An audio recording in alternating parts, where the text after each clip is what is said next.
প্রতি বছর কৌতূহল থাকে শহীদ কলোনি সার্বজনীন দুর্গোৎসব কমিটির পুজোকে ঘিরে। এবছরও হতাশ হতে হবে না দর্শনার্থীদের। ৭৫তম বর্ষে ১০০ ফুটের দুর্গামূর্তি দেখতে আসতে হবে পানিহাটি পৌরসভার শহীদ কলোনি এলাকায়। কোনো দর্শনীয় স্থান নয় কিংবা কোনো স্থাপত্য শিল্প নয়, শিল্পী চিরঞ্জিত দাসের তত্ত্বাবধানে বিষ্ণুর ১০ অবতারের প্রতিটি রূপকে মণ্ডপ সজ্জায় উপস্থাপন করা হয়েছে।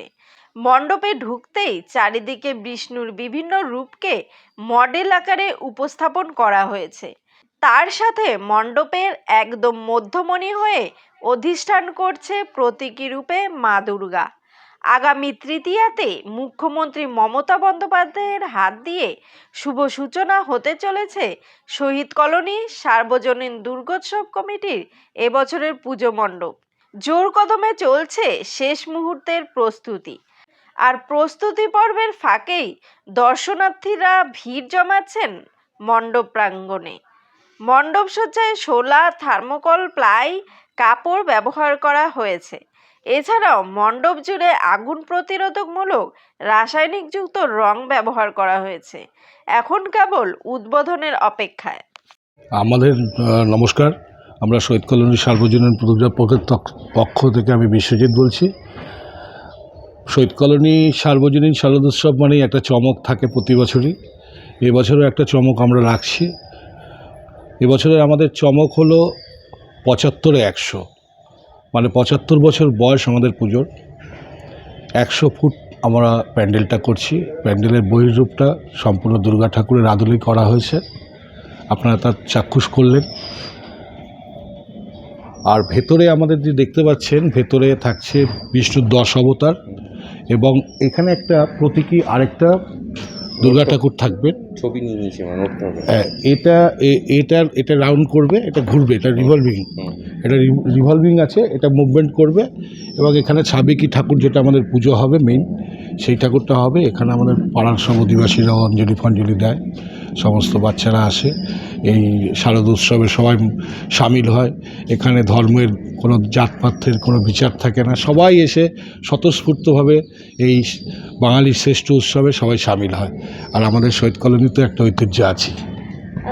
বিভিন্ন জায়গাতে দেখা যায় যে কোনো দর্শনীয় স্থান কিংবা কোনো ঐতিহাসিক কিংবা সচেতনতামূলক কোনো বার্তা দিয়ে মণ্ডপকে সাজিয়ে তোলা হয়, অর্থাৎ থিমটাকে একটা নতুন কিছু ভাবনা নিয়ে। এবছরের আপনাদের থিমে এই ধরনের ভাবনা কেন নিলেন যে ১০০ ফুট উচ্চতা বিশিষ্ট একটি মা দুর্গার পুরো গোটা মূর্তিকে নিয়েই মণ্ডপ? দেখুন, আমরা গত বছর হয়তো আপনারা হয়তো কভার করেছেন। গত বছর আমরা করেছিলাম আমেরিকা টু লন্ডন, অর্থাৎ লন্ডন ব্রিজ ছিল, স্ট্যাচু অফ লিবার্টি ছিল। এবছর আমরা তার আগের বছর করেছিলাম আমরা দার্জিলিং। এবছরের চিন্তাভাবনাটা আসলো যে ঠাকুর যখন বিসর্জন হলো, তখন বিসর্জনের ব্যাপারের পরে যখন দেখলাম যে অনেক মানুষের একটু উপরে উঠতে অসুবিধা হয়, বয়স্ক মানুষ, এই আমাদের যখন হাইটের একটা ব্যাপার ছিল, সিঁড়ি বেয়েতে অসুবিধা হয়। অনেকে আমাদের বলেছিল যে আমরা কষ্ট করে আসি এত দূর থেকে দেখতে, কিন্তু যখন আমরা উঠতে পারি না, তখন আমাদের চিন্তা হলো যে সমানভাবে একটা করি।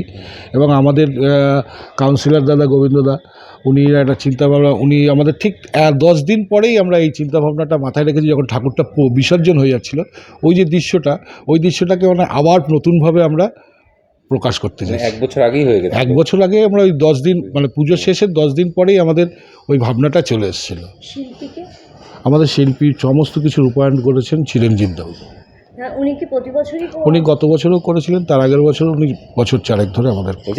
দেখা গেল যে রানাঘাটে কিছুদিন আগে আমরা দেখলাম যে রানাঘাটে একটা 100 ফুটের দুর্গাটা করা হয়েছিল, তো ওটা প্রশাসন থেকে বন্ধ করে দেওয়া হয়েছে, ওটা পুরো কাজ সম্পূর্ণ বন্ধ। দেখুন আপনারা ওটার জন্য কি ব্যবস্থা রেখেছেন? দেখুন, আমাদের অ্যাকচুয়াল ওই ব্যাপারটা টোটালটা সাবজুডিস্ট ব্যাপার নিয়ে অতটা আমরা আলোচনা করতে চাই না। তবে আমাদের প্রোটেকশনটা সম্পূর্ণ থাকবে। আমরা সমস্ত দর্শনার্থী আপনাদের মাধ্যমে বলতে চাই, আমাদের এখানে আসুন, সমস্ত মানুষের দর্শনার্থীদের যেন কোনো রকম অসুবিধা না হয়, তার সমস্ত প্রিকশন আমাদের নেওয়া আছে। আমাদের মেডিকেল ক্যাম্প থাকবে, আমাদের কুইক রেসপন্স টিম থাকবে, আমাদের বিভিন্ন সিকিউরিটি থাকবে, পুলিশ প্রশাসন থাকবে, আমাদের নিজস্ব ভলেন্টিয়ার্স থাকবে। একটা দর্শনার্থীদের যেন কিচ্ছু না হয়। এবং প্রতিটা জায়গায় আমাদের প্রতিটা পয়েন্টে আমাদের সিসিটিভি ক্যামেরা লাগানো থাকবে এবং তার মাইকিং হবে। দর্শনার্থীদের কোনো নির্ভয়, যেমন গত বছর তার আগের বছর আপনারা এসছেন, এবছরে একদম নির্ভয় আনন্দ করতে করতে ঠাকুর দর্শন করুন। কতটা আশাবাদী দর্শনার্থীদের এবছরে নজর কাড়বে আপনাদের পুজো মণ্ডপ? আমাদের পুজো মণ্ডপ তো একটা প্রকাশ থাকেই, আপনাদেরও থাকে।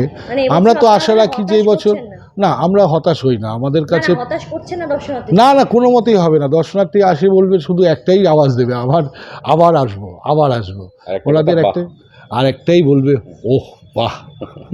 বলছি আচ্ছা, মণ্ডপ সজ্জায় কি কি ব্যবহার করা হচ্ছে মূলত?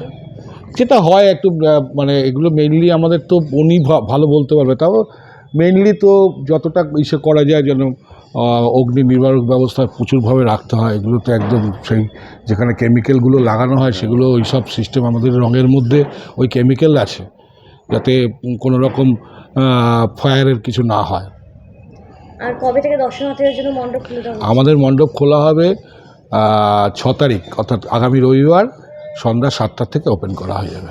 কতটা বাজেট গেছে এটার? ওগুলো ওইভাবে বাজেট তো হয় না আমাদের। অ্যাকচুয়াল পুজোটা তো শুধু আমাদের আর নয়, এই পুজোটা এখন আর আমাদের মধ্যে সীমাবদ্ধ নেই।